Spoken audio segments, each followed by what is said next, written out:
Hello, I'm Governor Andrew Cuomo, and I'd like to take a few minutes to talk to you about what's going on in our economy and what it means for you. As we all know, these are tough economic times. From the kitchen table to the halls of Congress, people are making hard choices. Choices about priorities, about direction, about value.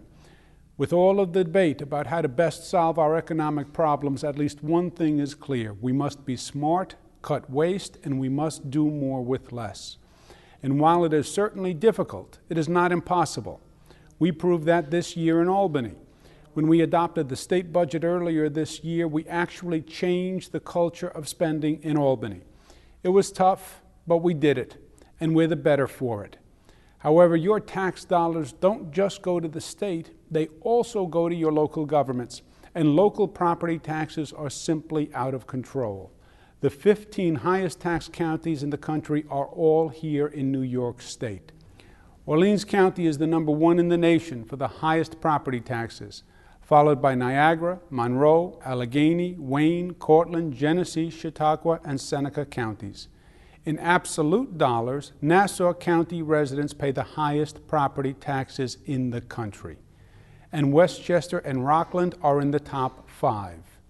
Property taxes have been growing at more than 6% a year for the last decade. That's more than personal income has grown, and it's double the rate of inflation. And while property taxes have been rising, home values have plummeted. These ever-increasing property taxes are putting a heavy burden on New Yorkers. Families are having trouble paying the mortgage. They are cutting back at the grocery store, and they are being forced to choose between saving for college and retirement or paying the tax bill. That's why for over a decade, Albany has tried to pass a cap on local property taxes. And finally, this year, we got it done. The property tax cap limit increases in school and local property taxes to 2% a year, or the rate of inflation, whichever is less. Local governments can go beyond the cap if 60% of the relevant local body approves. But by requiring a 60% vote, we put the odds in favor of the people finally. Because the cap is about putting you and your neighbors back in control of your community's spending. It creates an important dialogue. It stops the automatic increases year after year, and it lets you decide whether a tax increase is really necessary. And as you decide, you deserve to know the facts. Start with the cost of bureaucracy. In our schools, over the past 15 years, the number of supervisory staff has increased 34%, while the number of teachers has increased 9%, and student enrollment has actually dropped 4%. Today, New York's spending on school administration is 51% above the national average. The salaries of top administrators are off the charts. More than 2,000 administrators or managers make at least $150,000 a year. Over 40% of school superintendents receive salary and benefits of $200,000 a year or more. And beyond the issue of spending, there is another key element to this conversation, and that's the conversation about performance. The property tax cap is not just about how much local government spends, but also what you're getting for your money. New York has a long way to go on this score. Simply put, we spend the most and we get close to the least. For example, New York ranks number 1 in education expenditures in the nation, but number 40 in graduation rates. So now is a good time to ask your local government about its performance and accountability measures and how it can do better. You should know that you have another tool in your hands also: streamlining government. A major reason that property taxes in New York are so high is that we have too many local governments. We have more than 10,500 governments across this state. 10,500 local governments.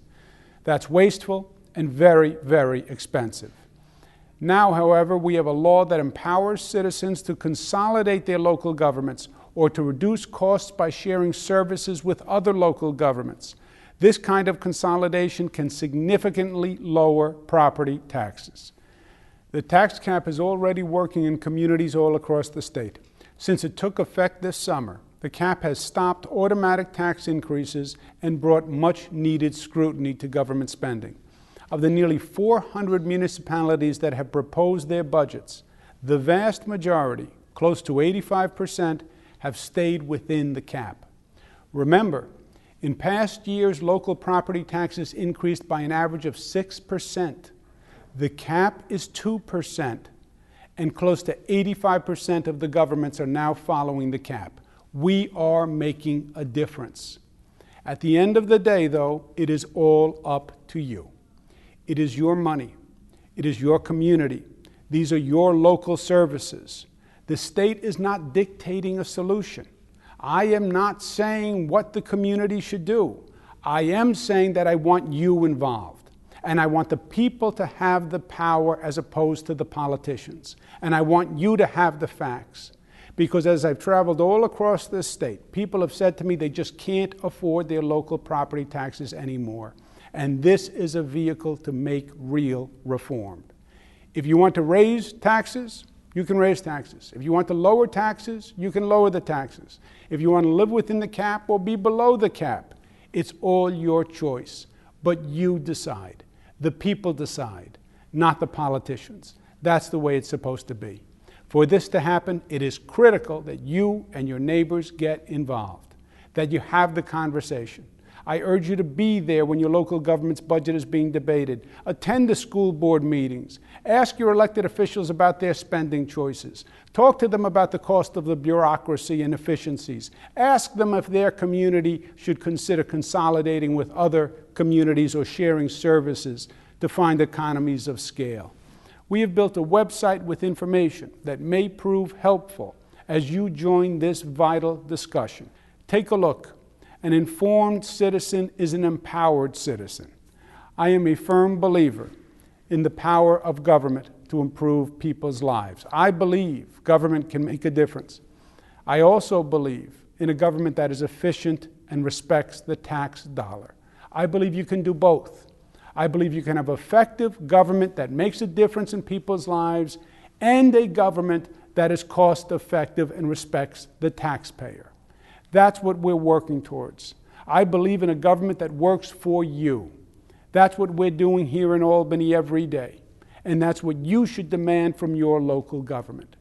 Democracy works best when every citizen participates.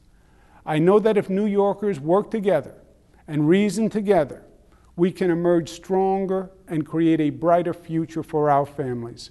This crisis may have a silver lining, and we can be the better for it. We can make this state live up to its glorious potential. The future is the sum of all of our choices, and I know that New Yorkers will choose wisely.